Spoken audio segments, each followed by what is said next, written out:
Sa dami, malibad lang. Wala na tatayo. Hallelujah, Lord. Hallelujah. Yan. So, bago ko mag-pray, of course, ay basahin ang sinabi dito sa Psalms 100, verse 1 to 3. Hallelujah, Lord. Umawis sa kagalahan ang lahat ng mga bansa. Si Yahweh ay papurihan, pagpikuran siyang pusa. Lumapit sa harap niya at umawit na may tuwa. O si Yahweh ay ating Diyos. Ito'y dapat na malaman. Tayo Kanya. Kanyang lahat. Tayo lahat ay nilalang. Lahat tayo ay bayan niya. Kabilang sa Kanyang hawak. Pumasok sa Kanyang templo na ang puso'y nagdiriwang. Umawit, nagpupuri sa loob, umaawit, nagpupuri sa loob ng dakong banal. Purihin ang ngalan niya at siya'y pasalamatan. Mabuti ang Panginoon. Pag-ibig niya'y walang hanggan. Siya'y Diyos na mabuti, laging tapat, kailanman. Amen? Hallelujah. Tunay nga na. Amen. Sa pagpasok natin dito sa ating, ano ba tawag dito? Sanctuary. Sa lugar na kung saan tayo ay magpupuri. Nagagalak po ba ang ating mga puso? Amen. Amen. Hallelujah. At ang Diyos natin, siya po ay tumangtuwa. At ako naniniwala, hindi naman tinitingnan ni Lord yung dami. No? Kundi yung puso na totoong nais na magpuri at magpasalamat sa Kanya. Kumikilala na ang Diyos talaga ay dapat napapurihan sa bahin sa Espiritu at katotohanan. Amen po. So tayo po ay manalangin. Hallelujah. Hallelujah, Lord. Purihin ka, Panginoong Yesus. Mula pa kami dito umaga. Hanggang sa oras na ito, Panginoon. Ang kagalakan ay nilalagay mo sa aming puso ay naririto, Panginoon. Lord, patuloy ka namin papupurihan. Paglilingkuran ng pusa, Panginoon, ay hindi kami napipilitan. Dahil, Lord, alam po namin na Ikaw ay karapat-dapat na papurihan sa bahin sa Espiritu at katotohanan. O aming dakilang Diyos. Alam mo ang lahat ng bagay sa aming Panginoon. At lantad sa iyo ang aming buhay. Wala kami pwedeng itago. Lord, kami na iyong mga anak, Panginoon, sa umagang ito na iyong bayan. Lord, na ibinilang mo sa iyong kawan tulad ng sinabi mo sa Psalms 100 verse 2. Pumapasok kami, Panginoon, sa iyong presensya sa umagang ito. Na punong-puno ng kagalakan ng aming mga puso. Aawit kami, Panginoon, ng papuri, Panginoon. Sasamba sa iyo, Panginoon. Kaya, Lord, siyasatin mo ang puso ng bawat isa sa amin. Hallelujah, Lord. Nais na namin, Panginoon, paglikuran ng buong puso. Hallelujah. Ang umaga nito, Panginoon, ay napakaraming dahilan upang kami magpasalamat sa iyo. Kaya, Lord, sa iyo na pinagkakatiwala maging ang lahat. Magkagamitin mo, maging ang magsusongin, Panginoon. I-anoint mo ang kanyang gabi. Sa iyong langit, sa iyong trono, buksan ang iyong pintuan at kami ay tunghayan sa mga oras na ito. Hallelujah. Without you, Lord God, we can do nothing. Hallelujah. Lord, we are gathered in your name. Pangako mo, Panginoon, na iyong presensya ay narito sa oras na nagigtaan sa oras na ito. Pangyarihan mo ang puso ng bawat isa. Sakupin mo ang aming puso at isip, ang aming buong pagkatao. Na anuman ang mga problema, pagsubok na meron kami, ito po ay aming iset aside. Dahil alam po namin na ikaw ay may gagawing mabuti sa bawat buhay ng iyong mga anak sa umaga nito. Kaya sa ito may pinagkamatiwala ang tagumpay ng gawain nito, ito ang aming dalangin. Sa tanging pangalan ng lumadang na si Jesus. Amen. Amen.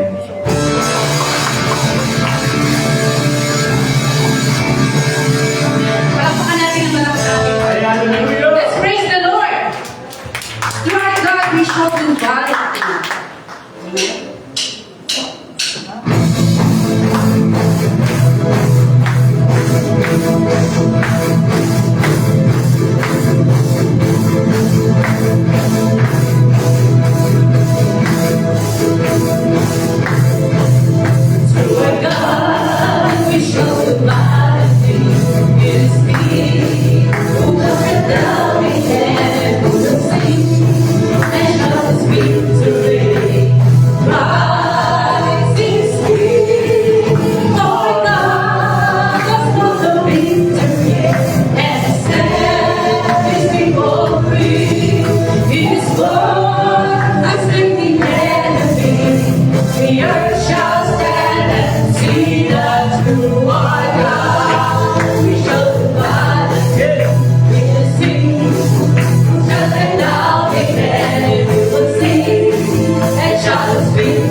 the city, never on the wall. But praise the army that carries on his heart. The Lord answers his voice. Before his army, before his army. The Lord answers his voice. Lord answers his voice. Before his army. Blow the trumpet. Blow the trumpet in Zion, Zion.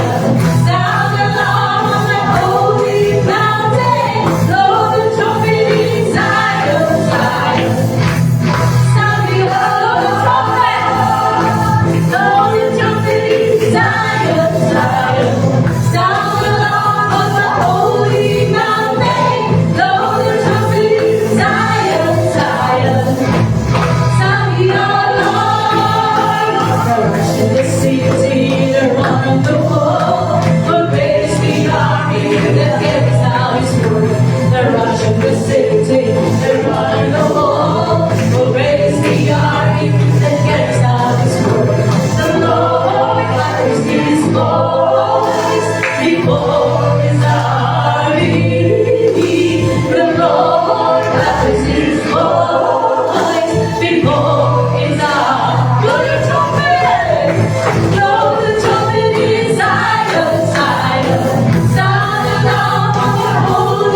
Kami, Panginoon, pinatawid mo sa dagat ng pagsubok.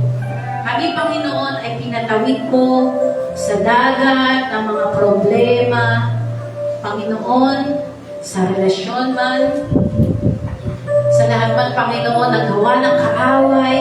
Hinabol man kami, Panginoon, ng mga kaaway na ito. Ikaw ay tapat, makapangyarihan, na aming Diyos. Kaya sa lahat ng panahon, Panginoon, kayo ay makapangyarihan. Nililigtas niyo po kami, Panginoon.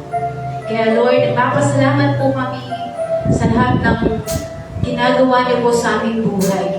Sa tagumpay na binibigay mo sa araw-araw, Panginoon, sa mga nangyayari po sa daigdig na ito, pagulungan, hindi namin maintindihan, Panginoon. Ngunit alam namin ang salita mo na nakatalim sa aming mga puso, na aming pangangawapan. Tunay nga na kayo'y maaasahan. Katulad po ni Abraham, Lord, yung mga pangako niyo po sa kanya. Nag-provide po kayo ng ram, Panginoon, na hindi niyo po pinabayaan ang anak mo si Abraham. Ganun din po kami hanggang ngayon, Panginoon. Age to age, you're still the same. Kaya Lord, sa umagang ito, nawa, mananasan pa rin namin ang kabutihan mo, alalahanin namin na ang pag-ibig mo ay hindi nagmamaliw. Noon, ngayon, at kailanman. Ang pag-ibig mo, Panginoon, ay laging sariwa, bawat umaga. Kaya, Panginoon, salamat po. Pinupuri ka namin. Pinasasalamatan mo, Diyos. El Shaddai, El Shaddai, El Elyon Adonai. Age to age, you're still the same. By the power of your name, El Shaddai, El Shaddai, El Adonai. I will praise you till I die. El Shaddai, El Shaddai, El Shaddai, El Shaddai, El Elyon Adonai. Age to age, you're still the same. By the power of the name, El Shaddai, El Shaddai, El Adonai. I will praise you till I die. El Shaddai, I will praise you till I die. I will praise you till I die. El Shaddai, I will praise you till I die. El Shaddai. Hallelujah! El Shaddai, I will praise you till I die. El Shaddai, age to age, you're still the same by the power of your name. Hallelujah. Thank you, Lord. Amen. Praise you, Lord. Panginoon, tunay na napakabuti ng Diyos. Amen? Sino po dito yung naranasan ang kabutihan ng Diyos? Amen! Amen. Dahil hindi po siya nagbabago. Ang tao, nagbabago. Amen. Pero ang Diyos, hindi po nagbabago. Tapat po ang Diyos natin noon, ngayon at kailanman. Kaya, magpuri tayo sa Kanya, pasalamatan natin siya. Palagi tayong magbigay ng panahon sa ating Panginoon. Batiin po natin ang bawat isa. Amen? Let's sing to our God, we shall do valiantly. Amen?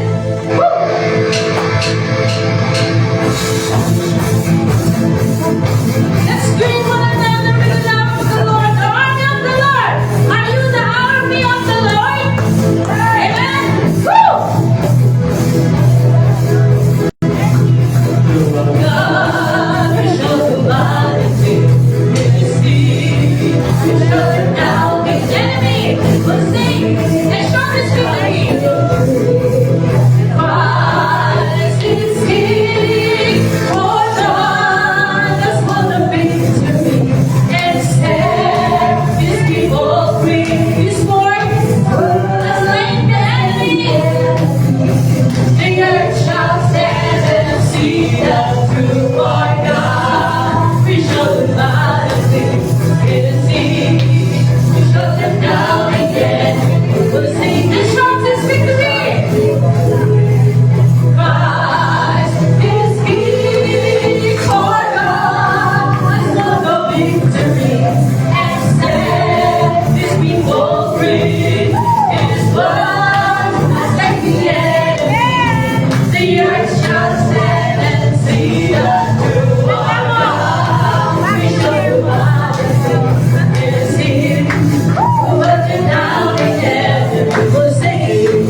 na.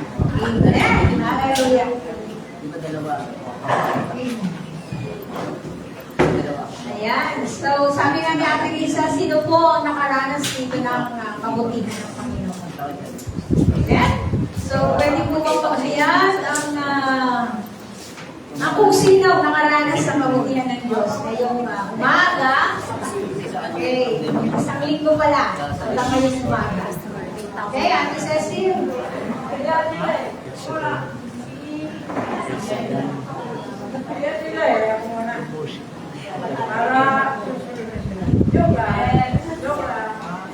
Ako lang papasalamat sa Panginoon dahil buhay pa ako ngayon.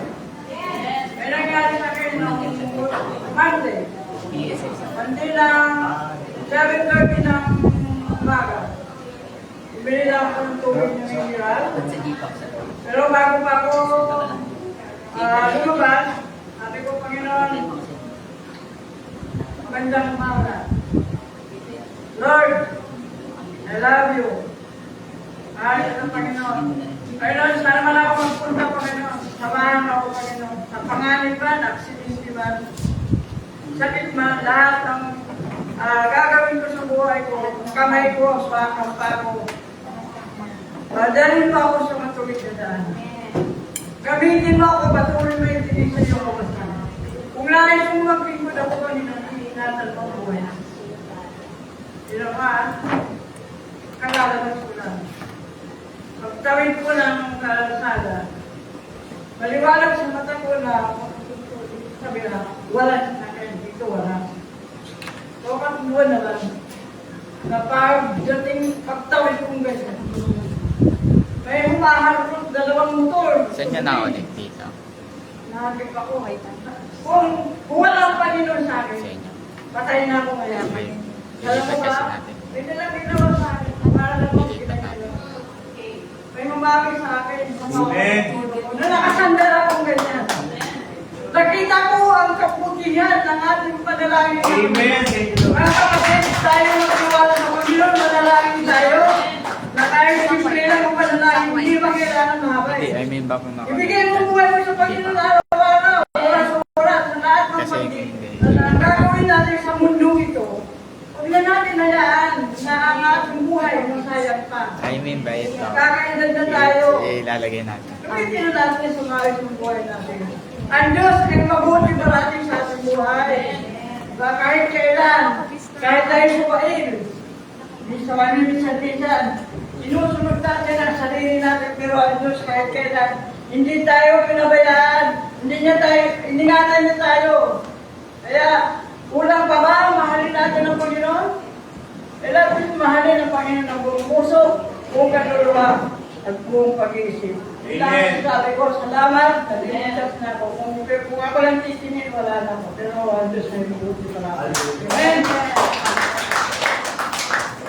Amen. Hallelujah. Talagang tulad nga nung morning wash, yung engineer ni Pastor Nono, kahapon, yung there's yung power of prayer. No? Talagang makapangyarihan talaga. Kaya tayo talaga ay patuloy na i-encourage na talagang huwag tayo magsawang manalangin. At yun ay isang patotoo na talagang hindi nakapanalangin ng ating kapatid. Eh baka pinaglalamayan na siya ngayon. But anyway, thank you talaga na ang Diyos ay nagliligtas. Amen? Kaya, sino ba po ang nais maghayag ng kabutihan ng Diyos? Si teacher. Yung nangyari po sa kanya, nangyari din sa akin noon. Pero para talagang may buffer. Tumalbog lang ako. Tapos akala ko hindi na ako makakatayo, makakalaman. Pero ngayon na, kita yung mga naglilingkod Gusto ba yan? kahit na may part-time ako sa labas. Nagpapasalamat ako sa Lord. Kasi bilang teacher, na-imagine ko na ang Makita na awarding. si Pastor. Hindi lang po yung awarding nangyari sa akin 15 years EU, kundi yung may dalawang bata, isa ay malaki na estudyante. Kasi yung isa po ay isang high schooler. Yung every month, pupunta dito na student, Sunday schooler, nagsabi sa akin, teacher, hindi ko nakakalimutan, tinuruan ko ako na maging mabait sa mahirap at saka dun sa pinaampo mo sa ating maliit na stray animal. Alam mo, buhay pa siya ngayon. Naiyak ako, isang testimony yun na natouch sa akin. Di ba ako binibigyan ni Lord ng awarding? O kahit sa heaven, awarding, naramdaman ko na. Kasi alam niyo po, sa isang worker ni God o teacher ni God, yung testimony ng mga naturuan mo, unang award yun, hindi ka pa nakakatanggap ng ginto o ng silver o bronze. Grabe siya eh. Ang pangalawa ko, nagpapasalamat ako, binigyan ako ni Lord ng isang mga estudyante sa SBEC ko. Lagi niya sinasabi sa akin, although hindi na siya maka-attend dito kasi yung family niya medyo napapersecute siya. Sabi niya, teacher, sana makita kita ulit sa SBEC, sa section namin. Bakit? Ang ganun ni Lord magturo sa iyo. Grabe. Alam niyo po ba, magsi-60 na ako. Ang tingin sa akin ng mga friendship ko dito, Korean. Pero pag ako pala, at may ministeryo na, hindi ko Korean ang dating. Tinuro na charity work ni Lord. Tinuro na service and worship to the Lord.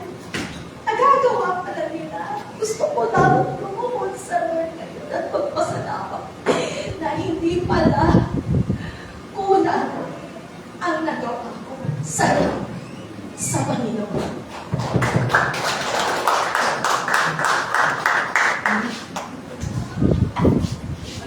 Amen. At hindi nasasayang yung ating ginagawa mo. Nakikita lahat sa ni Lord. Araw-araw may reward si Lord. Bukod pa syempre yung great reward sa heaven. Yung pagigising ka lang ng umaga, malakas pa, humingi nga, reward na rin ni Lord sa atin, no?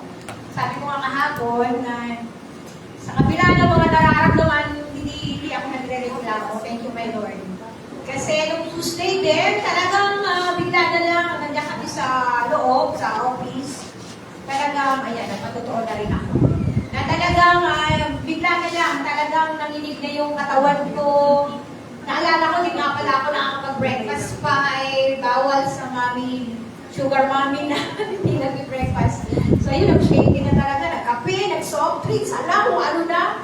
But puri ng Panginoon na na-survive yung araw na yun. Thank you kay Lord na, yeah, magamat nagsisenya sa si Kuya Precious pa. Gusto ko lang ipasalamat din yung nangyari kagabi kasi sa lakas talaga ng ulan. Yung bagong bahay na tinitirhan namin ngayon, talagang na-amaze ako sa ginawa ni Lord. Kasi po yung kuryente namin, dun yung sa kabilang sa tabing bahay.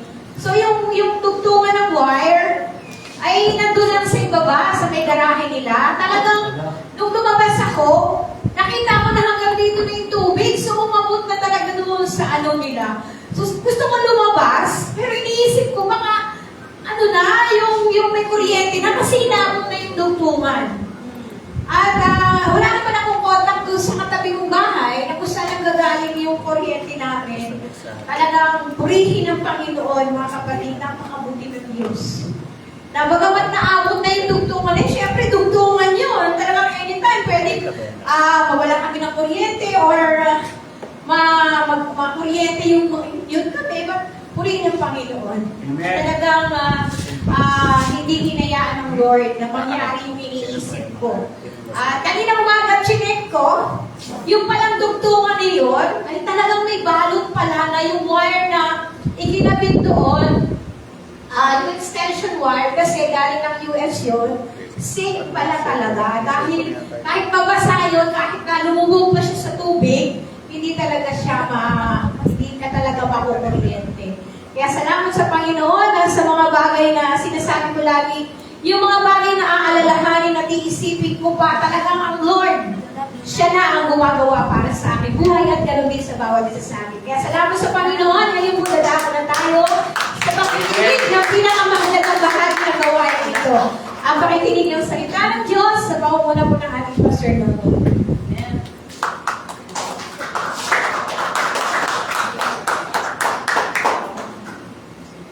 Lord. Huli natin bigyan ng masigabong palakpak ang ating Panginoon.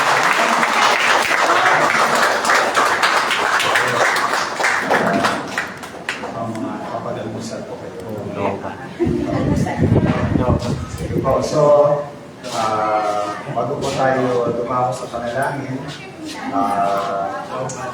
isang bumabati muna po ako ng isang mapagpalang ng Diyos sa lahat, no? At gusto ko rin po i-take yung opportunity na to para tayo po ay manalangin, no? Una, para sa ating bansa. No? Siguro, nasusundan niyo yung mga balita ng nakaraang mga araw, hindi ko na i-detalye, pero palagay ko, katulad niyo rin ako na nalulungkot, no? At maaaring merong galit sa ilan sa mga pinuno natin, no? Na sabihin natin nagpapakita ng hindi nararapat, no? sa kanilang katungkulan bilang mataas na opisyal sa ating pamahalaan. And I'm referring sa ilan sa mga senador natin, no? Pero sinusundan ko po yung mga balita, pero natutuwa ako sa Panginoon dahil meron akong makita isang post ng 700 Club, no? Nagsasalita si Father Peter Kairos na meron siyang sinishare na biblical verse, at siya po yung sa Psalm chapter 37, no? Psalm 37. Pwede makiram ng sige, pwede kong basahin na lang sa Tagalog, no? So, ito yung magandang paalala sa atin, Psalm chapter 37. Nasabi nga rito sa verse 1, huwag kang mabalisa dahil sa masama. Huwag mong kaingitan, hindi ko nilang gawa. Katulad ng damo, sila'y malalanta, at tulad ng halaman, matutuyo sila. At pwede natin basahin yung verse 8. Pero yung mga in-between verses, magandang basahin din po natin. Pero yung verse 8, huwag kang mapupuot ni mababalisa, iyang pagkagalit, iwasan mo sana, walang kabutihan na mahahamtan ka. Ang nagtitiwala sa Diyos, mabubuhay, ligtas sa lupain at doon tatahan. Ngunit ang masamay patatakuyan. Hindi magluluwat, sila'y mapaparang, kahit hanapin mo hindi masusumpungan. Ngunit ang maamo ay matitiwasay at magiging ganap ang kapayapaan. Ang sinasabi ng Urino sa ating kapatid, huwag tayong, kahit ano pa yung mga nababalitaan natin, huwag tayong mapupuot. No? Huwag tayong magagalit sa mga taong maaaring nakikitaan natin ng pagkakamali. Ang sabi po sa atin dito ay ipagkatiwala natin sa Diyos ang lahat. Amen mga kapatid? Kasi ang Panginoon ang bahala sa mga taong sabihin natin gumagawa ng masama. No? Alam naman po natin na sinabi na salita ng Diyos na kung ano ang iyong itanim, tinatanim, yan ang iyong anihin. Okay? So, nakatulong po ito sa akin at naalala ko yung sinabi sa 2 Chronicles 7:14 at ito yung paalala sa ating lahat na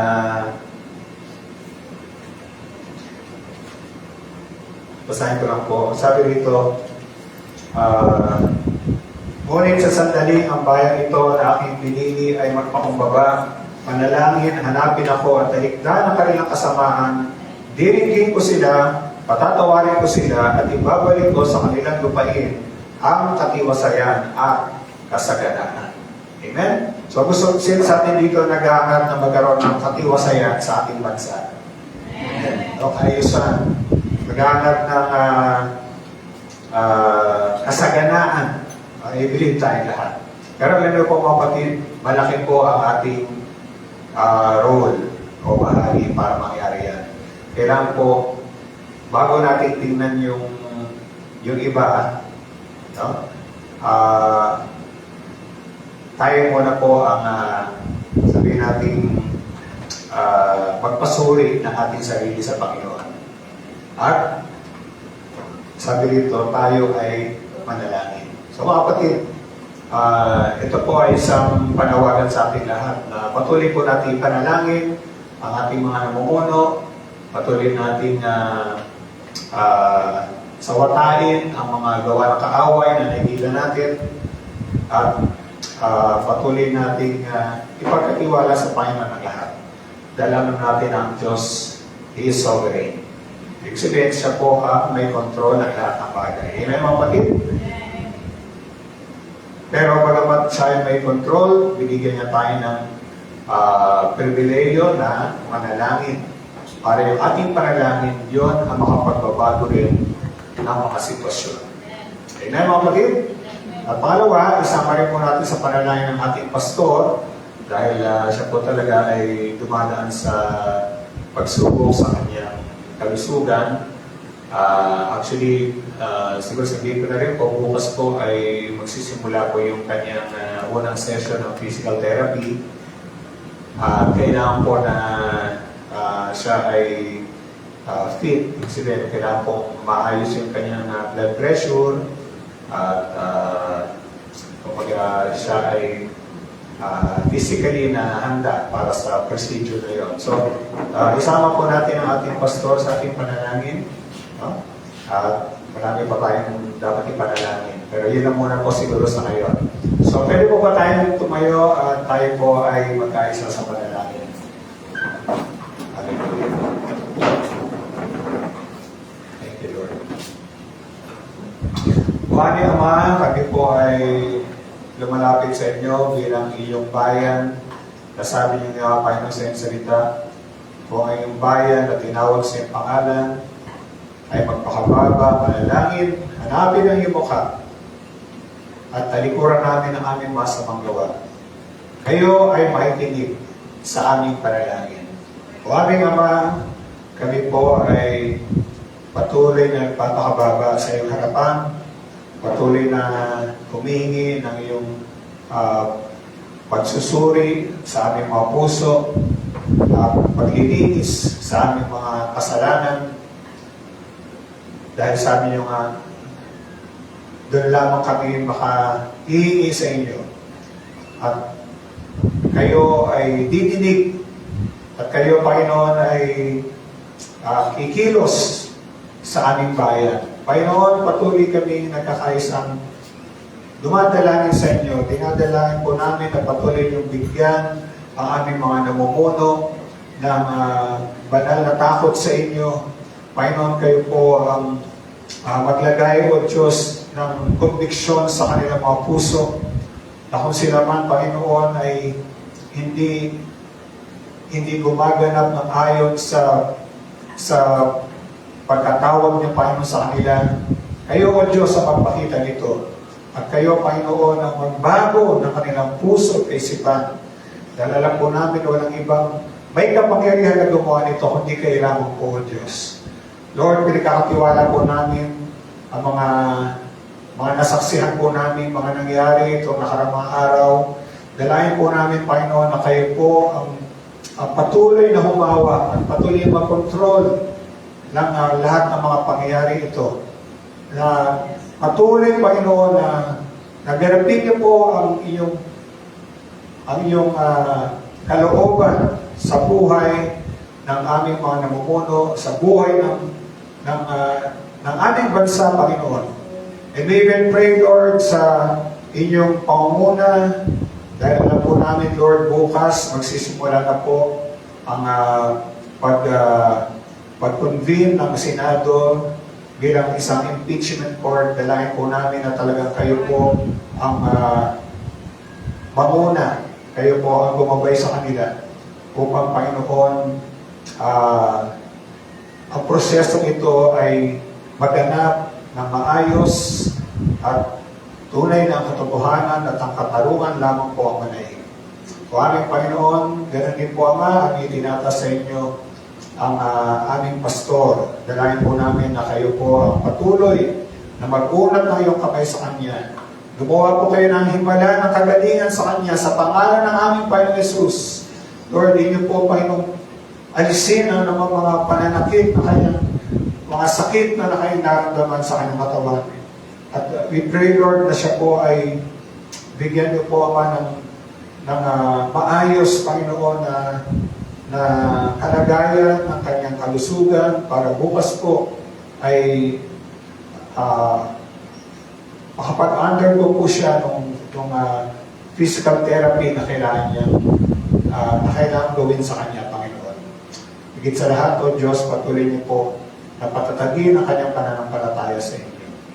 Ganun din po, Ama, sa umagang ito, ihanda niyo po muli ang aming mga puso sa pahinig na iyong salita. Bigyan niyo po kami, Panginoon, ng puso na handang magpaturo at handang magpabago sa inyo. Na hindi po namin makita ang iba, kundi ang makita lang po namin ang aming mga sarili. At pangusap po kayo sa isang personal na paraan. Itago niyo po ang iyong lingkod sa likuran ng iyong kalwalatian. Salamat po, Ama, at sa ina po namin ibinabalik lahat ng kapurihan at kalwalatian sa pangalan namin, Panginoon Jesus, at ang lahat ng mga anak ng Diyos ay magsabi ng Amen and Amen. Amen. Hallelujah. Praise the Lord. Hallelujah. Sige po. Kailangan mga kapatid at ating pong ipagpapatuloy yung mensahe na ating nasimulang ibahagi 2 Sundays ago. At ang pamagat po ng ating mensahe ay being transformed by God. No? Yung ang patuloy na pagbabago ng Diyos sa ating mga buhay. No? Sino po sa atin dito ang naniniwala na patuloy pa rin siyang binabago ng Panginoon? Taas ang kamay. Amen. So lahat po tayo. No? So anong nakaraang 2 linggo, nakita natin na wala po talagang ibang makapagbabago sa buhay natin. Hindi ang ating sarili, hindi ang ibang tao, hindi ang reliyon, hindi ang ano pa mang institusyon, kundi ang tanging makapagbabago lang sa tao ay walang iba kundi ang Panginoon, ang ating Diyos, ang ating Panginoong Jesus. At alam natin yung 2 Corinthians chapter 5 verse 17. Ang sabi doon, ngunit ang sinamang ay pag-isa kay Kristo ay isang bagong nilalang. Wala na ang dating pagkatao, siya ay bago na. Amen? At kaya ang pagbabago ay talagang magsisimula sa pagsuko natin ng ating buhay sa ating Panginoon Jesus. Yung sandali na tayo ay nagsisi ng ating mga kasalanan at inanyayahan natin si Jesus sa ating puso, tinanggap natin bilang ating sariling tagapagligtas sa Panginoon. Yon ang simula ng pagbabago na gagawin ng Diyos sa ating buhay. At kung nakaraan, nakita natin yung nasimula natin tinatawag na nature of transformation. Ano ba yung kalikasan ng pagbabago nito? Kaya maunawaan kasi po natin, no, na ang pagbabago ito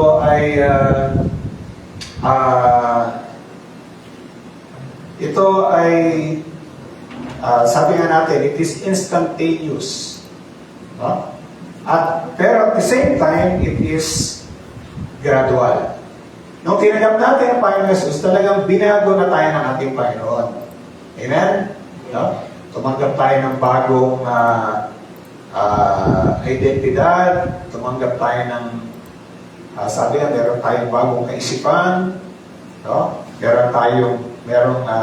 Binigyan tayo ng Panginoon ng bagong espiritu, binigyan tayo ng bagong puso, at sabi sa Biblia, tayo ay, we were sanctified, no? O kaya, we were made holy, nung sa tinanggap natin ng Panginoon. Ibig sabihin, sa paningin ng Diyos, talagang tayo ay banal na. Tayo ay hindi lang malinis, pero tayo ay nakatalaga na sa Diyos. Pero, isa rin katotohanan, ang pagbabago ito ay nagpapatuloy ba? Okay? It is gradual. No? Ito po isang proseso. Nakita na natin ito nung nakaraan.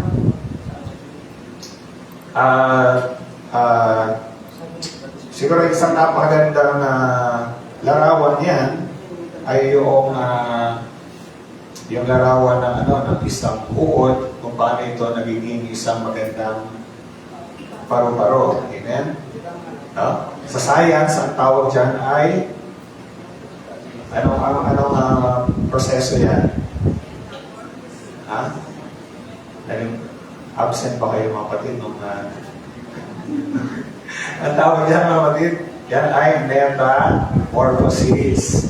At hindi siguro aksidente na ang ginamit na salita sa Biblia for transform, no?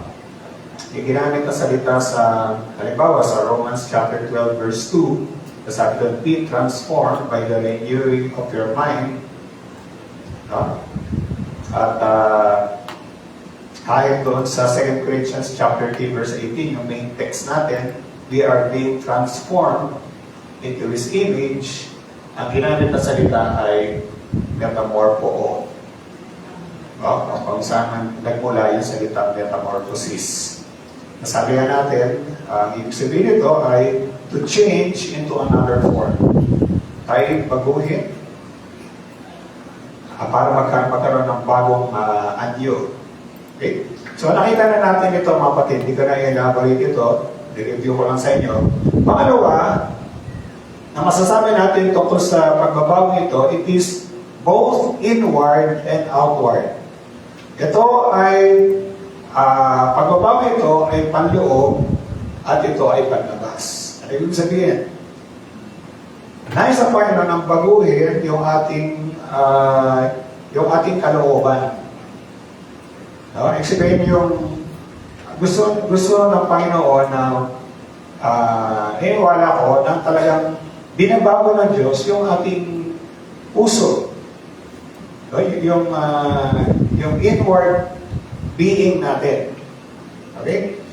Sabi sa Romans chapter 12 verse 2, do not conform to the pattern of this world, but be transformed by the renewing of your mind. Okay, basahin lang natin sa Tagalog, ano? Sabi ito, huwag kayong umayon sa takbo ng mundong ito. Mag-iba na kayo at magbago ng inyong isip upang mabatid ninyo ang kalooban ng Diyos kung anong mabuti na kalulugod sa Kanya at talagang ganap. Okay? So, magbago na tayo ng ating isip. Be transformed by the renewing of your mind. So, kailangan ang isang gustong baguhin ng Panginoon yung ating kaisipan. Kasi alam niyo, ang kaisipan natin talagang dyan nagsisimula ang halimbawa yung mga kinikilos natin, nagsisimula sa isip natin. Di ba mga kapatid? No? Di ba? O, kanina, kapag gising ninyo, ano nasa isip ninyo?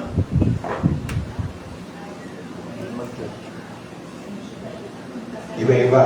Okay? So, maaaring maganda kung pagising ninyo, ay, attend ako ng fellowship. Attend ako ng church. Amen? No? Pero baka meron ding iba ang isip nila, kailangan akong may puntahan ngayon. No? Kailangan lakarin ko muna to. Diba? Ay, di-absent muna ako dahil, diba? So, yung naisip natin, yun ay, may nagsabi nga na ang ating isip, yun ang magtatakda ng ating damdamin. No? Our thoughts influence our emotions. Pero yung acronym na TEA. Diba? Thoughts, emotions, and actions. So, naisip muna natin isang yung bago tayo mag-desisyon, may naisip muna tayo. At yung naisip natin na yun, unti-unting ini-influensya yung ating nararamdaman. Dahil ba, nang naisip natin atin tayo ng church, anong nararamdaman natin? No? Excited, amen? Amen? No? O baka anong naisip na, ay, Sunday. Anong nararamdaman ng iba? Isip na. O kaya halimbawa, naisip na, ay, meron pa akong ibang gagawin. So, ang naramdaman nila ay excited sila. Pero excited na gawin ng ibang bagay, no? At yun ay magtatakda ng ating aksyon. Amen, mga batid? Kaya, nandito kayo ngayon. Amen, mga batid? No? Pero meron iba na kahit alam na nilang linggo at kailangan silang sinabi ng Panginoon na huwag natin kahalikan ang pag-itim mong banal, kahit na malinaw yun sa kanila, pero hinayang pa rin nila na merong humagdan o maging dahilan para hindi sila tumalo. Amen, mga kapatid? No? Sa second service na yun. Hindi kayo.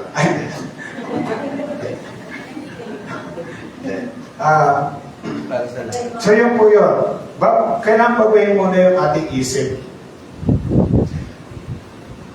Pero ang pagbabago ng Panginoon ay sa panlabas din natin.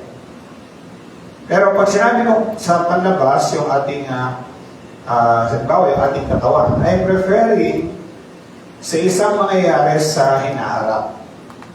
Okay? Kasi although alam ko no, na pag tayo ay nakakilala na sa Panginoon, eh paano meron din nagbabago sa panlabas natin, di ba kapatid? Amen? Halimbawa, dati, nung hindi pa nakakilala sa Panginoon, ano ka, yung masungit ka, di ba? Ikaw yung madaling mag-init ang ulo mo, di ba? Ikaw yung madali kang magalit. Kaya, pag naingit ang iba, parating nakasalubong ang iyong hilay. Di ba? Amen? No? Pero may nakilala na kay Lord. Anong nakikita sa iyo? Ha? Wala na, hindi na nagsasalubong yung kilay mo. Ha? Anong nakikita sa iyo? Naghihiwalay mo yung kilay mo. Actually, masaya na yung countenance mo. Amen. Wala ako kahit sa panlabas, may pagbabago rin makikita sa atin. Pero ang tinutukoy ko rito na panlabas na yung pagbabago ay yung gagawin ng Panginoon sa atin balang araw, nasabi sa Philippians chapter 3 verse 21, who by the power that enables Him to bring everything under His control will transform, tingnan niyo yung word na yun, will transform our lowly bodies so that they will be like His glorious body. Okay?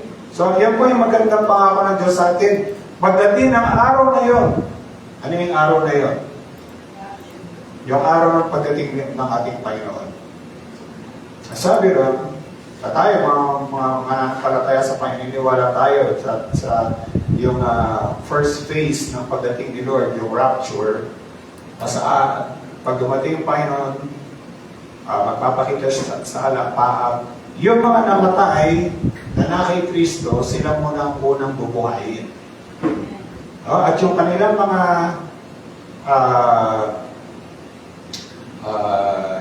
yung katawang lupa nila, yon ay, sabi rito, babaguhin ng Panginoon. It will become a glorious body. Ano yung glorious body? Yun din yung katawan na katulad ng katawan ng ating Panginoon Jesus. Nung siya'y nabuhay na muli. No? Katawan na nakakadaan sa mga physical na bagay. No? Katawan na nakakapunta na mabilis sa ibang lugar. No? Hindi ka na i-describe sa inyo dahil mahabang pagpapaliwanag. Pero ganoon ang magiging katawan ng mga namatay na kay Kristo. At tayo naman na buhay ang susunod sa kanila. Amen. At pag tayo kinuha ng Panginoon, babaguhin din ng Panginoon itong ating katawang nabubulok. Gagawin niyang isang maluwalhating katawan. Amen? So kung medyo ngayon ay nagre-reklamo tayo sa ating katawan, madali nang sumakit ang mga ano natin. No, madali nang marami na tayong mga iniinda. No? Kung yan ay hindi perfect, dahil yung araw na yan ay gagawin perfect ng Panginoon. Amen, kapatid? Parang hindi kayo masaya. Amen. Gusto niyo ba ganyan pa rin ang katawan ninyo? Hindi ka lang. Napatawa ko lang kayo. Sino sa inyo rito matutuwa na balang araw, babagay ni Lord ang ating pisipan? Amen? Hindi ko lang alam kung yung mga chubby ay medyo,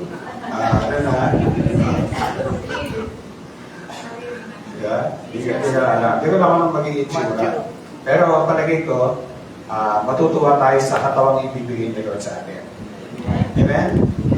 Talagang total makeover ang gagawin ni Lord sa katawan natin. Kaya, huwag na tayo mag-aksaya sa ano. Yung katulad ng iba, yung nagpapa-surgery, no, para magbago yung mga itsura nila, di ba? Huwag nang ubusin ng, di ba? Okay.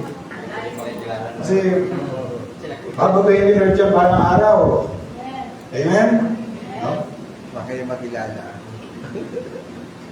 Tsaka, alam niyo yung joke, di ba, mga kapatid? Ano yun, ako kwento yun. Bakit din alam makilala din doon? Alam mo yun eh, gasgas na yung kwento na yan. Hindi, alam niyo yan, yung Kristiyano nagpabago ng itsura, di ba? Di ba? Yung akala, yung alam niya, yung inakin yung pangako ni Lord na iingatan na siya ni Lord, di ba? At din, sige, hindi ko na yung hindi siya nakilala ni Lord, di ba? Kaya nabunggo siya. Anyway. So, yun. So, panloob at panlabas, yan po ay babaguhin ng ating Panginoon. At pangatlong bagay tungkol sa pagbabago na gagawin ng Panginoon, it is both God's work and our responsibility. Alam, napakalaga po nito. Ang pagbabago na nais ng Diyos ang mayari sa atin, una, ito ay gawa ng Diyos sa buhay natin. Pero hindi ito totally na ang Diyos lang ang may gagawin. Meron tayong responsibilidad. Pero tingnan muna po natin yung sinasabi natin, ito ay gawa ng Diyos. And it is the work of the triune God. The Father, the Son, and the Holy Spirit. I-run down ko lang po itong mga verses na to. Sabi sa Jude verse 1, kasi ang aklat ng Jude ay isang chapter lang naman. So Jude verse 1, sabi diyan, Jude, the servant of Jesus Christ and brother of James, to them that are sanctified by God the Father and preserved in Jesus Christ and called. So may nasabi rito na to them that are sanctified by God the Father. Na sila ay binanal ng Diyos Ama. Okay? Siyempre, ang tinutukoy doon ay mga mananampalataya sa Panginoong Hesus. Sino raw ang nag-sanctify sa kanila? Ang Diyos Ama. Okay? Actually, meron pa isang verse din na ilagay dyan. 1 Thessalonians chapter 5, verse 23. 1 Thessalonians chapter 5, verse 23. Ang sabi dyan na naway lubusin kayong pabanalin ng Diyos na siyang nagbibigay ng kapayapaan. Okay? So, ang Diyos Ama ay gumawa para sa ating ikapagbabago.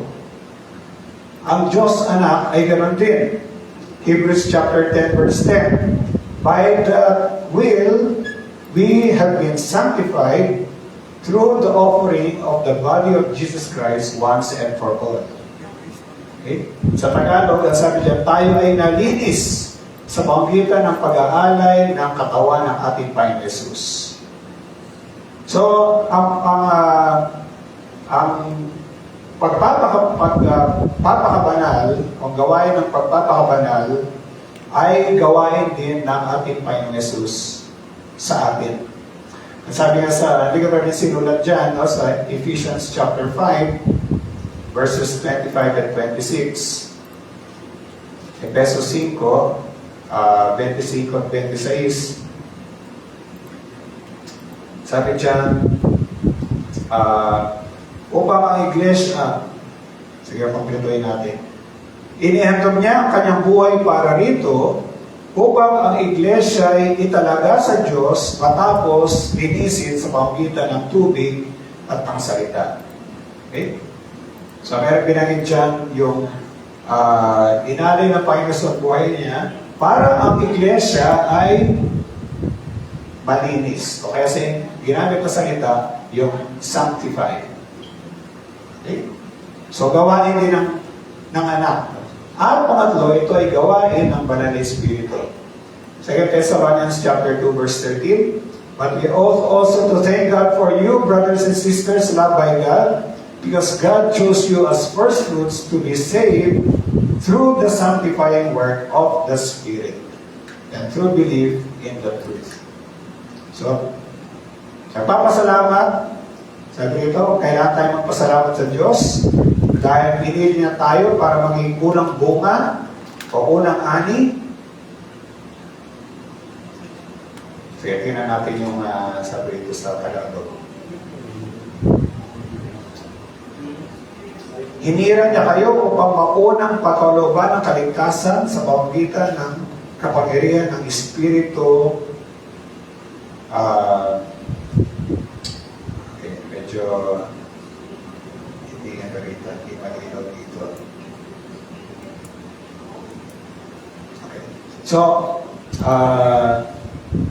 So meron pinagin dito na we are saved through the sanctifying work of the Holy Spirit. No? We are saved through the sanctifying work of the Holy Spirit. So, ito ay gawain ng Ama, ng Anak, at ng Espiritu Santo. So, imagine nyo na lang, no? Itong pagbabago na to ay gawain ng Triune God. Talagang committed ang ating Diyos na tayo ay baguhin. Amen?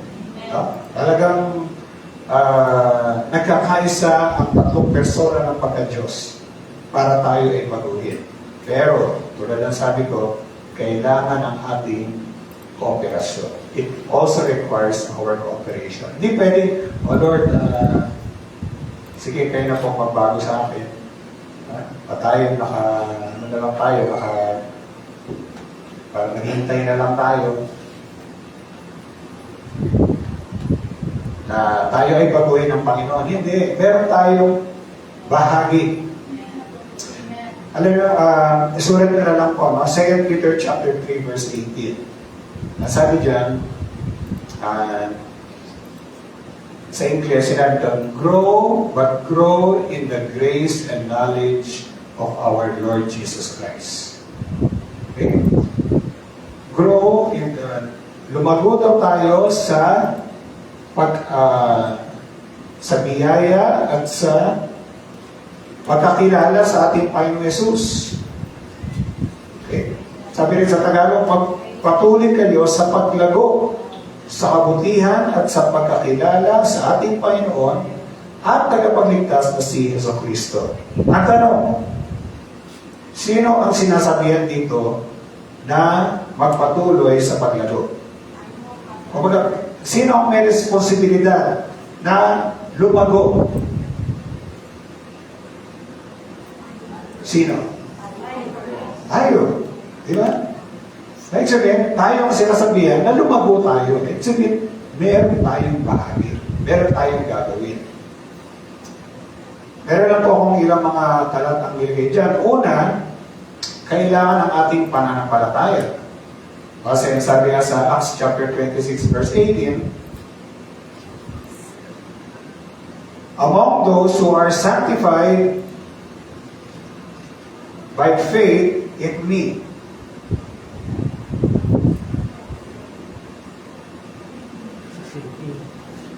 Sabi sa huling bahagi nito, ano sabi niya?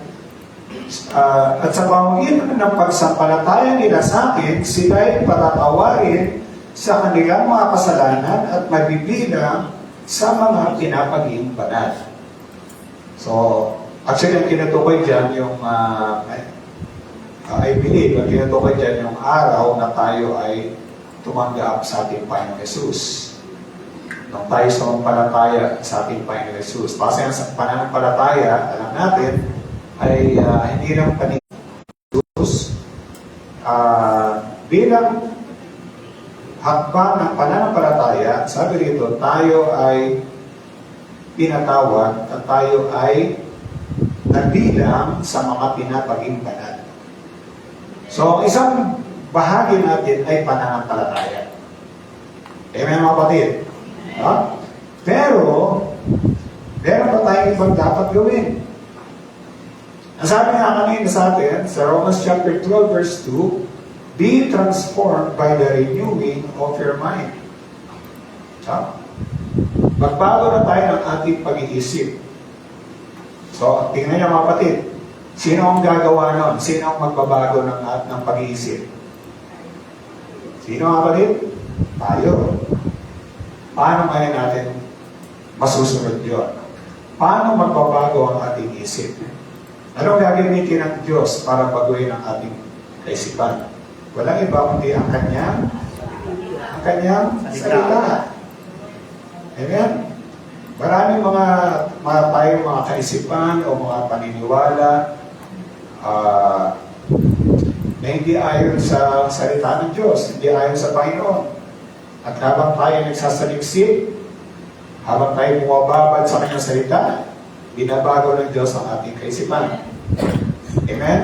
So kailangan ng ating pagpapasakop at pagsunod sa salita ng Diyos. Hindi tayo magkakaroon ng pagbabago kung wala ang salita ng Diyos. Amen, mga kapatid? Kaya huwag natin pababayaan ang ating panahon sa kanyang salita. Dahil ito ang gagamitin ng Diyos para baguhin tayo. At pangatlo, kailangan tayong bumabad sa presensya ng Diyos. Nasabi nga sa 2 Corinthians chapter 3, verse 18,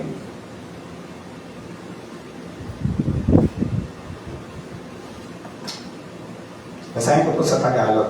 Sabi rito, 2 Corinthians chapter 3, verse 18,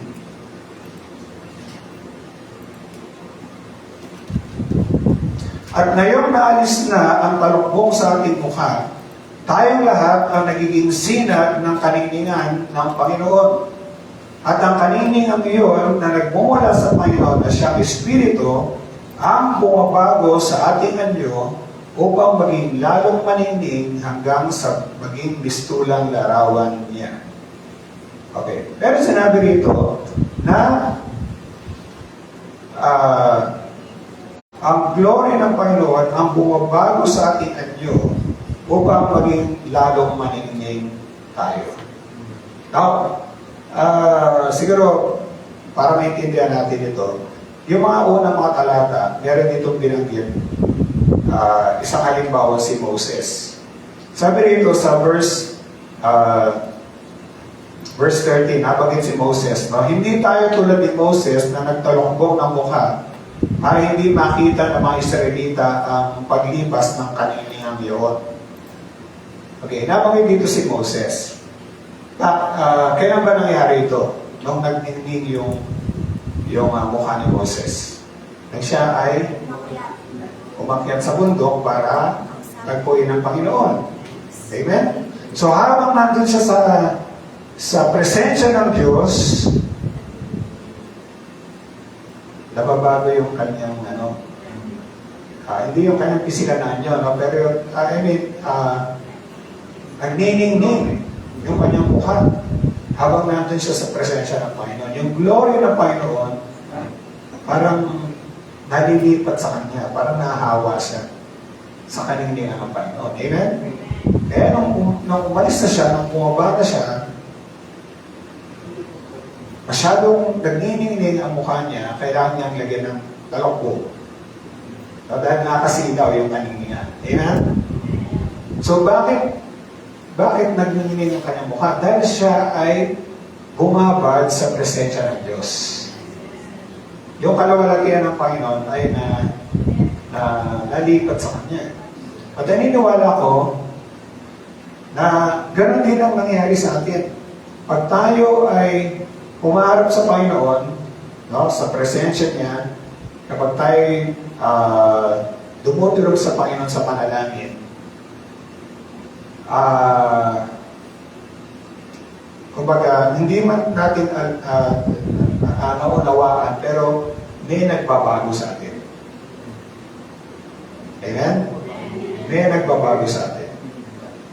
At totoo naman, maraming binabago ang Diyos sa atin pag tayo nasa presensya niya. Binabago niya yung ating mga maling damdamin, o maling kaisipan, o kaya kung meron man tayong makasalanan, yun ay pinapalinis natin sa Panginoon. Amen, mga kapatid? Binabago tayo ng Panginoon. Kailangan, actually, ang ginamit na salita para sa contemplate, kasi sa English, and we all who unveiled faces contemplate the Lord's glory. Ang ginamit na salita dyan sa ibig sabihin ng contemplate ay behold. Behold. Ating makita ang kaluwalhatian ng Panginoon. Kasi alam niyo, pag tayo ay lumalapit sa Panginoon, ang ginagawa ng Banal na Espiritu, sabi nga, the Holy Spirit clarifies our vision to see Jesus. Tinutulungan tayo ng Banal na Espiritu na makita natin si Jesus. No, nilililaw niya ang ating paningin para makita natin talaga si Jesus kung sino siya. At the more na nakikita natin ang Panginoon Jesus kung sino siya, doon pala, binabago tayo ng Panginoon.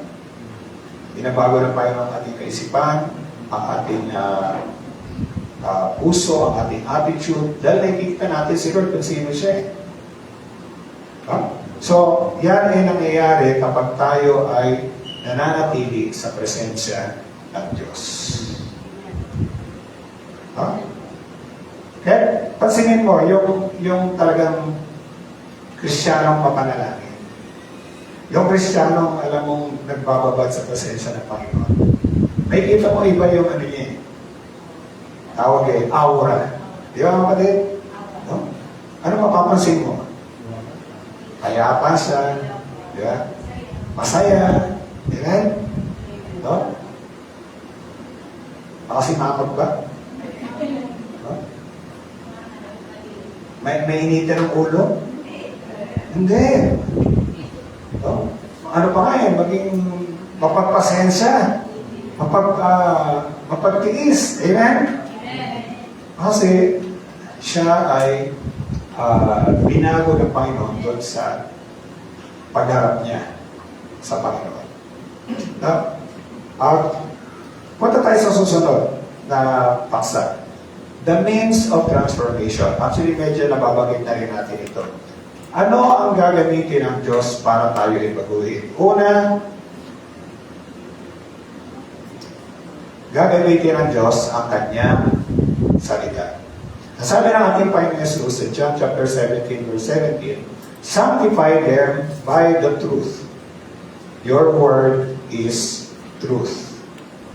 Sabi ng ating Panginoon Jesus, italaga ko sila sa pamamagitan ng katotohanan. Ang salita mo ay katotohanan. So, ang gagamitin ng Diyos para tayo ay italaga. O tayo ay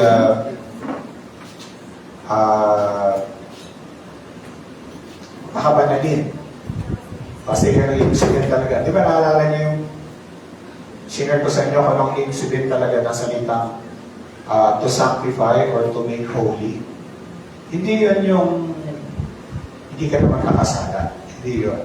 Ang ibig sabihin lang doon, pag sabing we are holy or sanctified, we are set apart for God's exclusive use. Tayo ay tinatalaga o tayo ay sabihin natin nilalaan natin ang ating sarili para lubusang gamitin ng Diyos. Yan po yung sabihin nun. Hindi na natin pinapagamit ang buhay natin para sa pansarili o kaya makamundong gawain, kundi para sa Panginoon. Amen? Meron po ba tayo mga kapatid? Meron po ba ang hangarin natin na ang buhay natin ay gamitin na ng Diyos exclusively? Amen? No? So, yan yung sinasabi rito na tayo itatalaga. Pero ang gagamitin ng Diyos ay ang kanyang salita. No? Ang kanyang salita. Nasabi sa, nabasa na natin kanina sa Romans chapter 12 verse 2 na magbago na tayo ng isip.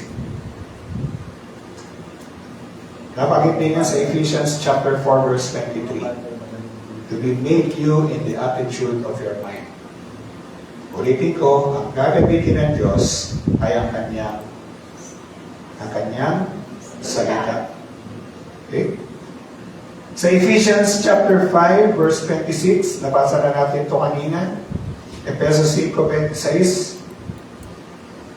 Sabi rito, upang ang iglesia ay talaga sa Diyos, matapos linisin sa pamamagitan ng tubig at ng salita. Okay? So, ang gagamitin ng Panginoon para tayo ay linisin ay ang kanyang salita.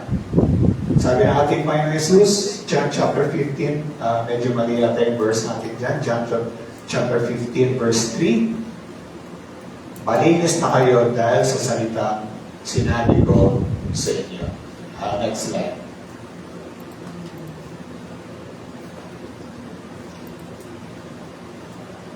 Okay, John chapter 15 po yan, hindi 17.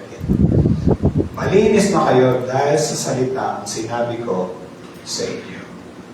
So kung ang salita ng Diyos ay kasangkapan ng Diyos para tayo ay baguhin, anong gagawin natin sa salita ng Diyos? Basahin, paggulay-gulayin, sundin, ipamuhay. Mahalaga po mga kapatid na ito ay ating paggulay-gulayin. Dahil pag pinaggulay-gulay natin ang salita ng Diyos, inayat natin ang salita ng Diyos na suriin tayo. Hindi lang natin binabasa kaya salita, pero sinusuri tayo ng salita ng Diyos. Tayo ay tinutuwid ng salita ng Diyos. May testimony ka na sa inyo. Ito nakarang mga araw talagang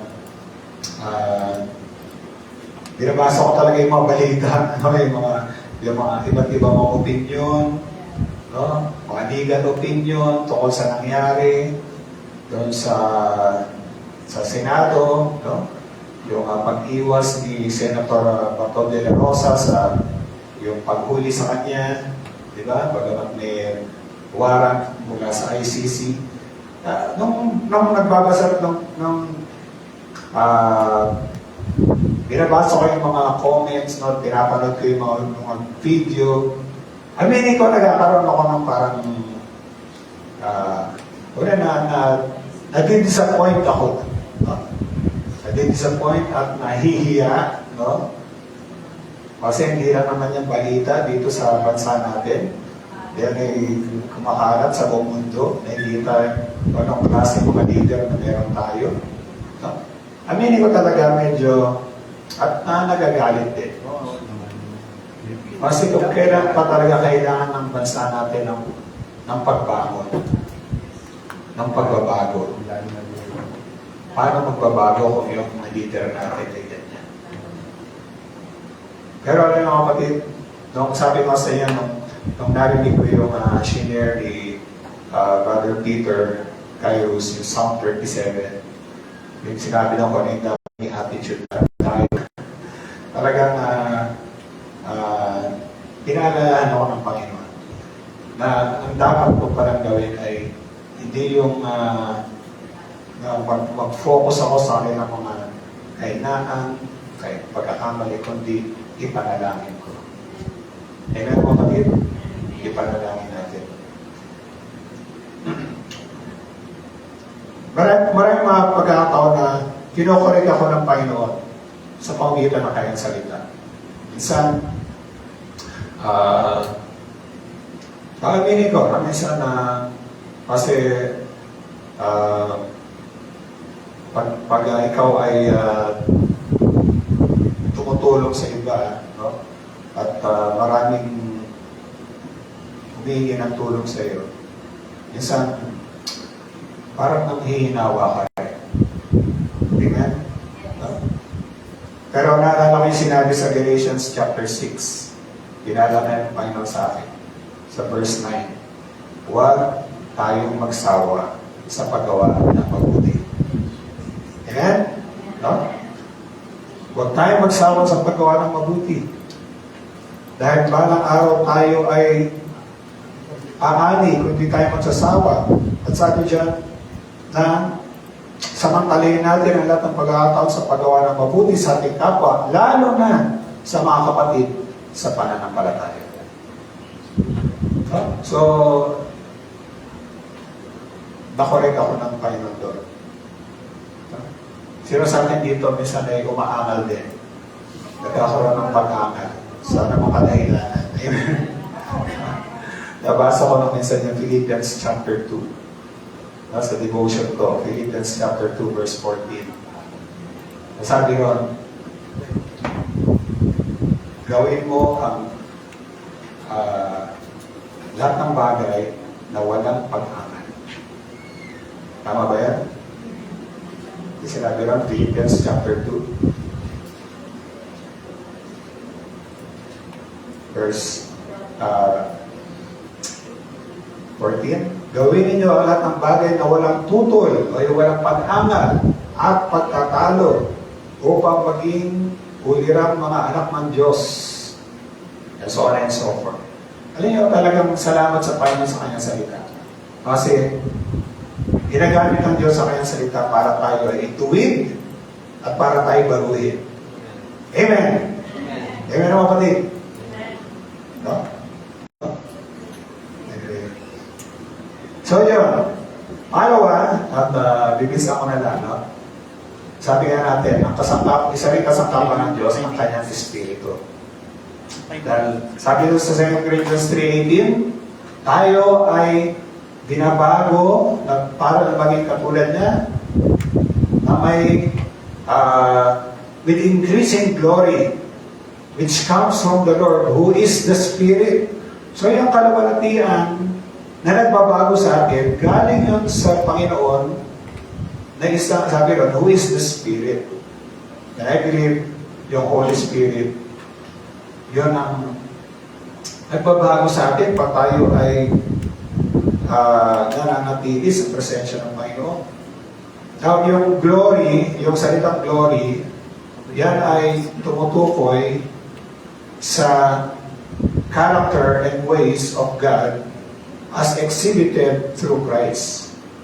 Hindi ka na naisulat lang dyan. Yung sinasabing glory o kalawalatian, ito yung katangian o yung pamamaraan ng Diyos na nakikita natin kay Kristo. So, ibig sabihin, habang nakikita natin ang Panginoong Jesus, kung sino siya, kung ano ang mga gawin niya, tayo ay binabago ng Panginoon. Binabago tayo ng Panginoon. At ang Espiritu ng Diyos ay tumutulong sa atin para mapaglabanan natin ang laman, yung flesh, yung lumang pagkatao natin. Kaya sabi sa Galatians chapter 5, alam na natin ito. So I say, walk by the Spirit, and you will not gratify the desires of the flesh. Galatia 5:16. Ang Espiritu ang gawin niyong patnubay sa inyong buhay at huwag ninyong susundin ang pita ng laman. So, nandiyan ang banal na Espiritu para gabayan tayo. Para tulungan tayo na mapagtagumpayan ang mga gawa ng laman.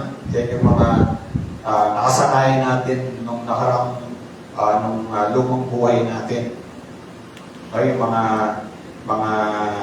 gawi na hindi nakalulugod sa Panginoon. Dahil, at sabi rin sa, alam na natin ito, no? Ang Banal na Espiritu ang lumilikha sa atin, unti-unti, ng katangian ni Kristo. Yung tinatawag na bunga ng Espiritu. Nasabi rito, subalit ang bunga ng Espiritu ay pag-ibig, kagalakan, kapayapaan, katiyagaan, kabaitan, kabutihan, katapatan, kainahunan at pagpipigil sa sarili. Sino sa atin ang patuloy na pinalalago ni Lord yung mga katangian na yan sa buhay niya, kasananay? Amen.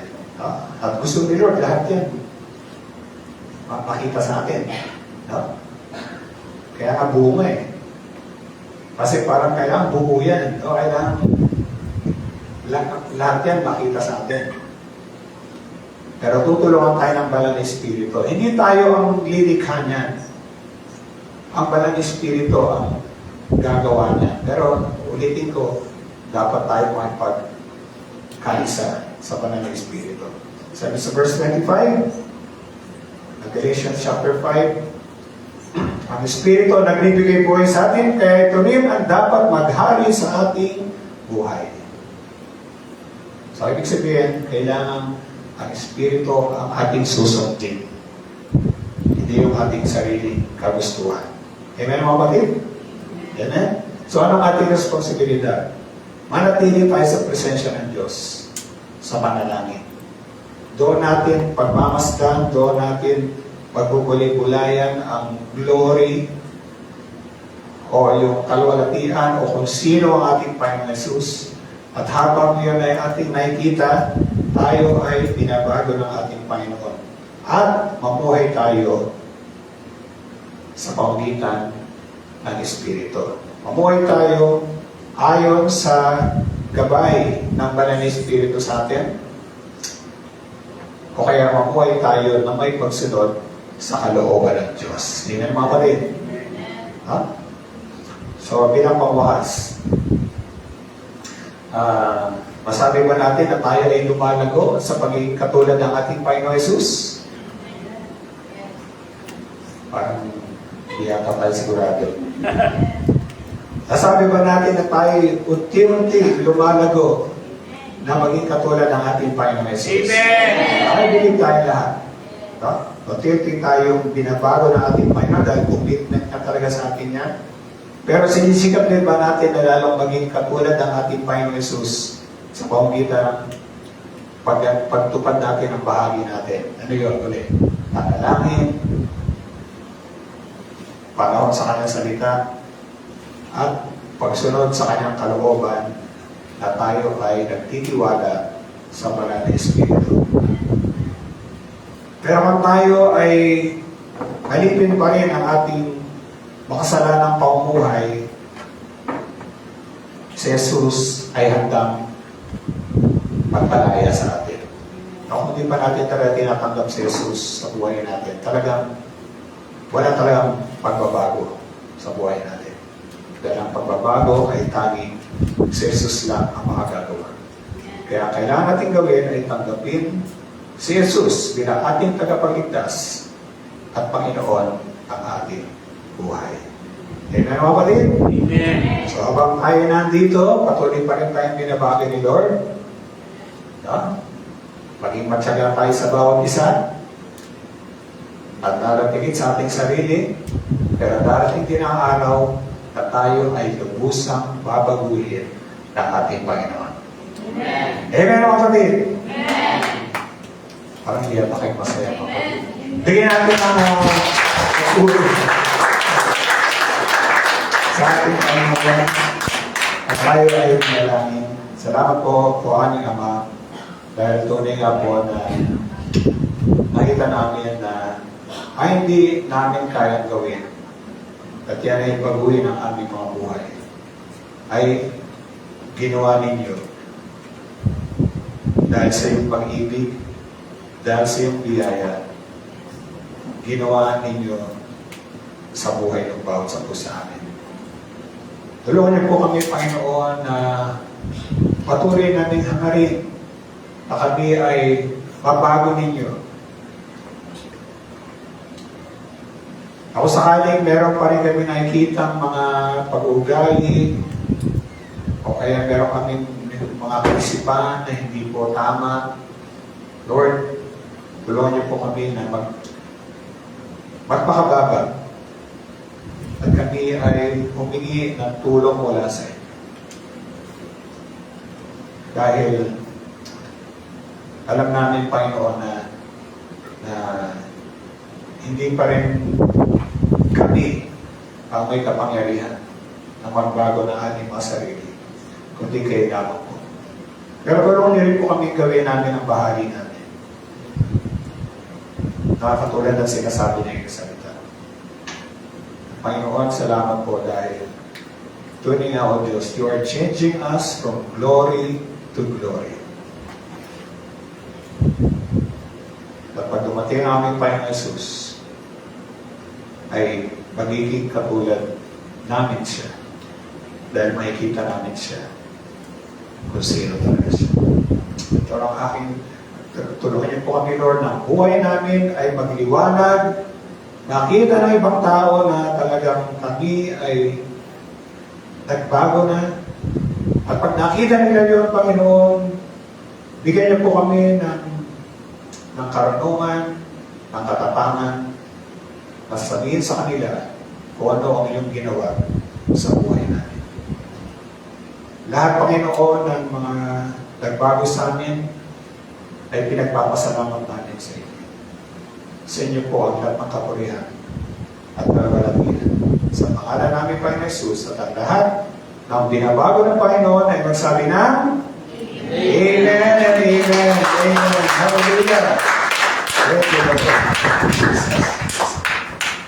Sige pa, tayo po ay lumako sa isang pagbahagi ng ating pagsamba. At nawa ay binabago din ni Lord ang ating buhay pagbibigay.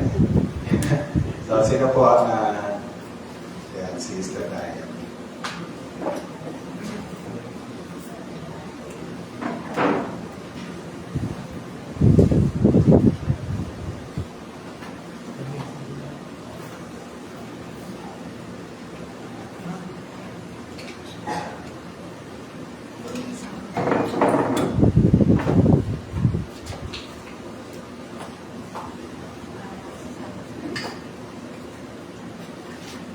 Samahan niyo po ako sa pagbasa ng ating verse today. 1 Corinthians 9:14.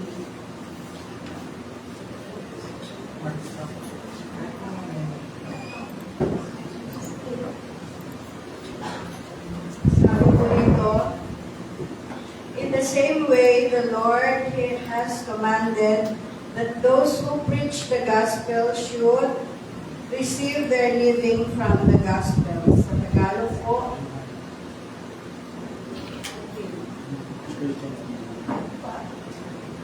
Sa ganyan ding paraan, pinag-utos ng Panginoon na ang mga nangangaral ng mabuting balita ay dapat mabuhay sa pamamagitan ng mabuting balita. Let's pray first, Father God. Maraming salamat, Panginoon, sa iyong salita, Panginoon. Tuloy nga, Panginoon, hindi po kayo nagsasawa na ipaalala sa amin, Lord, ang kahalagahan ng pagbibigay. Bless us, O Lord, with open minds and open hearts.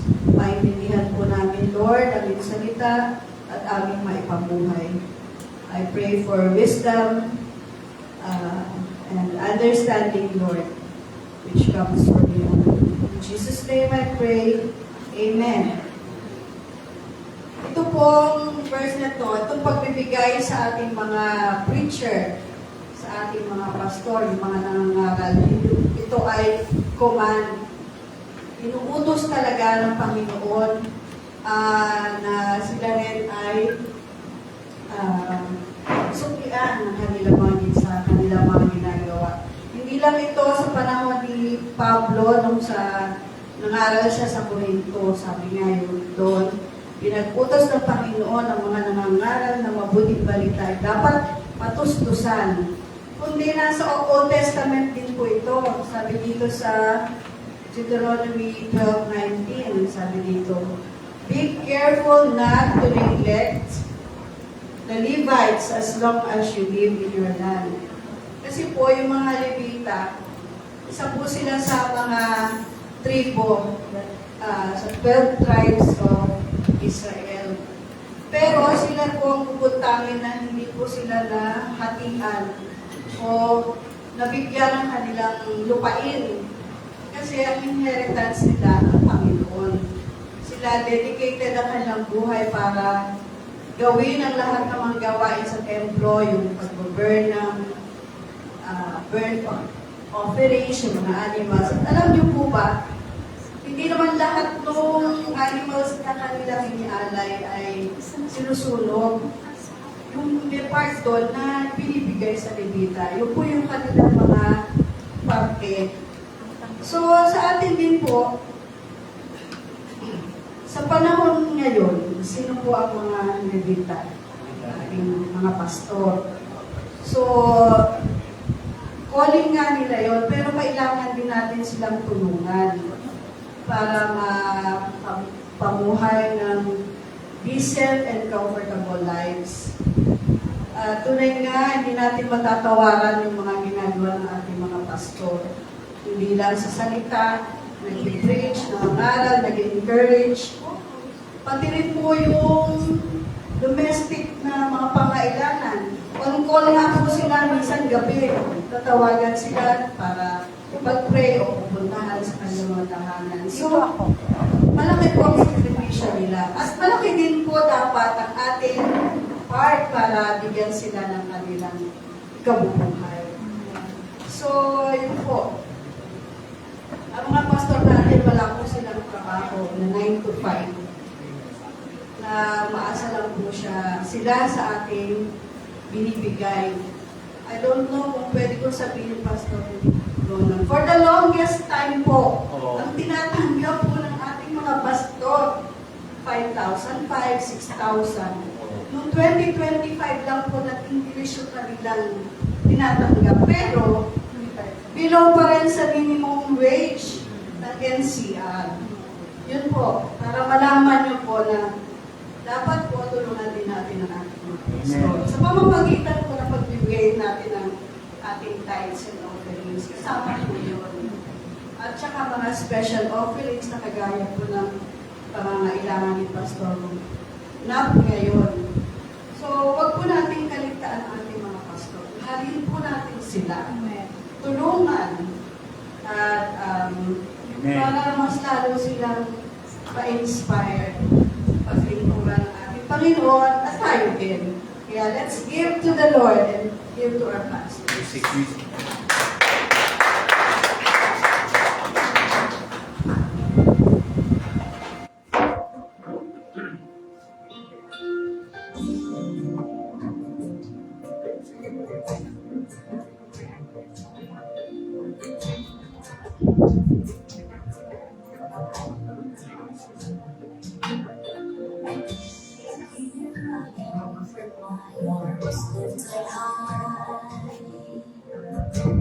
As the light begins to fade, hear my cry, my prayer, my plea. I'm counting on your grace for me. Through the storms and uncertainties, Lord, I put my trust in you. You're my Savior and my peace. Your cry is my peace. I will come me. Oh, so my soul surrenders to my faithful God, my faithful God.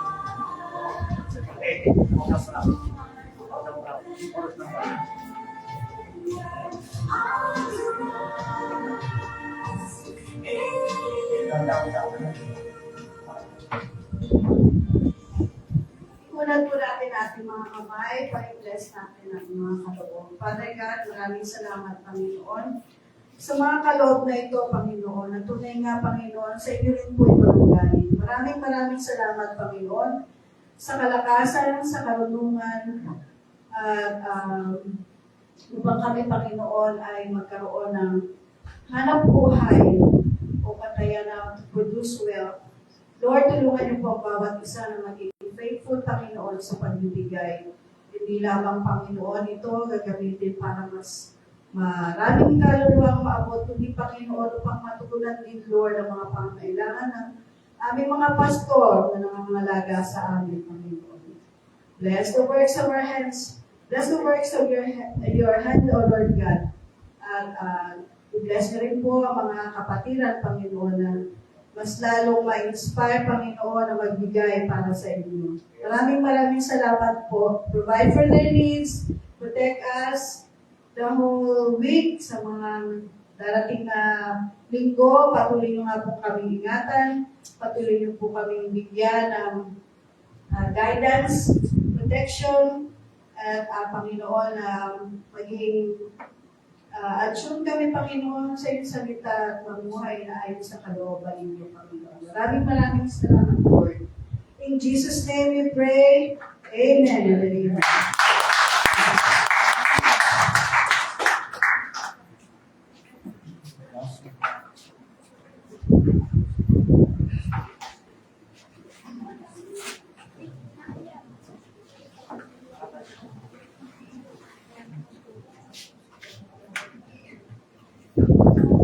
Pagpala ba tayo kay umaga? Amen. So, dapat tayo sa ating announcements. Yan, Chosen Generation, last year anniversary. Mamaya 4 p.m. Sa amin pala yun. Ayan, doon po yan sa Taong. Sa may, ano po yan? Sa Biluso, ayan. Patuloy po na pakisama sa prayer po kasi po medyo nag-struggle po sa health yung aming andyan. But anyway, thank you Lord na mamaya po yung alas 4 ay naganapin po ang anniversary sa Chosen Generation. Next. Victorious Men of God Fellowship, mamaya po, dito po yan sa ating worship center. So, yung mga tatay, nasaan po? Mukhang dalawa lang ang tatay na nandito. But anyway, kayo ay encouraged na patuloy na dumalo at supportahan ng Victorious Men of God. Okay? That's Pilgrim, Pastor Anniversary. Maraming anniversary ngayon. So sa Friday po yan, May 22, 2 p.m. sa Llora Court, Malainen, bago, Sanay, Cavite. Malainen. Okay. Sanay, Cavite. Ayan. Isama rin po yan sa panalangin na maging matagumpay po ang last anniversary po ng God's Pilgrim. And then, thank you, Lord. Young Adults Fellowship. Then yung Young Professionals and Singles kasama dyan. Of course, sa Sunday po yan, May 24, pagkatapos din po ng second worship service. Paalala po yan sa mga Young Professionals and Singles, yung Young Adults Fellowship. Ayan po. So, sabi nga, we're glad you are here. So, pinagpala ko ba ang bawat isa? Thank you, Lord. Tayo na kayo sa kayo, tayo po pagkalahin. Purihin na aming dakilang Diyos, ang maraming nasa langit. Salamat po sa muling paalala, Panginoon. Na Lord, totoo na ang pagbabago, Panginoon, ay may bahagi po kami, Panginoon. Pero Lord, tulungan mo po ang bawat isa na ang mensahe namin narinig sa umagang ito ay makatulong, Panginoon, upang mabago ang aming pananaw sa aming buhay na umuugnay sa iyo, Panginoon. Pagpalain mo po ang bawat isang narito, maging sa pag-uwi, kung paano mo kami iningatan sa pagpunta rito, ganun din sa pag-uwi. At ng bawat isa, ang bawat tahanan na naroon po ang kagalakan. And Lord, dinadalangin din po namin ang patuloy na kalakasan at kagalingan ay pagkakaloob po sa aming pastor na Panginoon. Lord, hallelujah. Totoo po, hindi po madali ang kanilang kalagayan bilang nakamalaga sa aming Panginoon. Pero Lord, alam mo po ang aming puso. Alam mo, Panginoon, ang aming puso, Panginoon. Kaya Ang lahat ng ito, Panginoon, ay patuloy po namin sa iyo inihasa at ipinagkakatiwala na patuloy po kaming pagkaisahin, Ama, ng isang layunin at pag-ibig na patuloy kang maitas. Di lamang, Panginoon, dito, Panginoon, kundi sa bawat buhay ng bawat isang narito. Salamat po, Ama, itong aming dalangin at pagsamo sa tanging pangalan ng iyong anak na si Jesus. Amen at amen. So, magandang tanghali sa bawat isa. At palain po tayong lahat ng ating